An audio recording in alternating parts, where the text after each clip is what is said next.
Salut à tous les followers, merci d'être avec nous sur cette tribune, cette plateforme sur les réseaux qui nous donne la possibilité notamment de partager notre expérience dans le domaine de la communication et dans le domaine de l'événementiel. Je suis Séraphin Lema à l'état civil.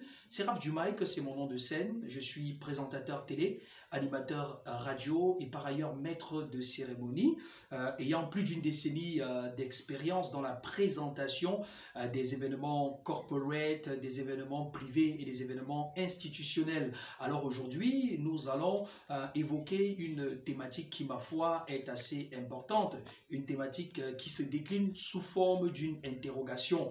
Comment choisir la sonorisation pour son événement? Alors, cet exercice qui peut paraître assez complexe, assez difficile à première vue, est assez simple lorsqu'on prend en compte un certain nombre de paramètres. Le premier paramètre que vous devez nécessairement prendre en compte, c'est celui du lieu où aura lieu l'événement. Est-ce que l'événement aura lieu en plein air? Est-ce que l'événement aura lieu dans un espace clos? Lorsque vous avez les éléments de réponse, si l'événement a lieu en plein air, il faudra tout simplement faire le choix d'un matériel qui résiste aux intempéries, chaleur, froid, éventuellement pluie.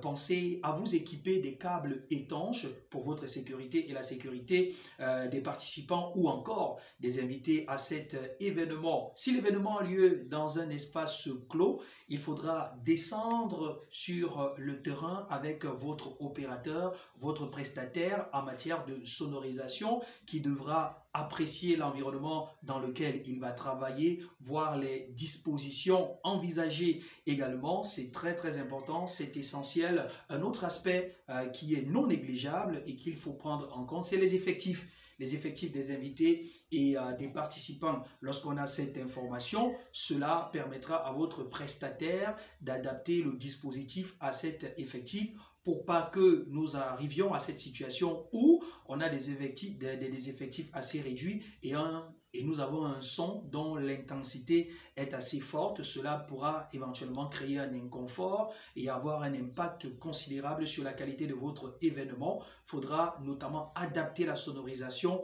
aux effectifs, c'est essentiel. Voilà, mesdames, messieurs, nous sommes arrivés au terme de cette capsule en imaginant que vous avez pu glaner quelques informations pour une meilleure compréhension du secteur de la communication et de l'événementiel. On vous remercie pour votre attention.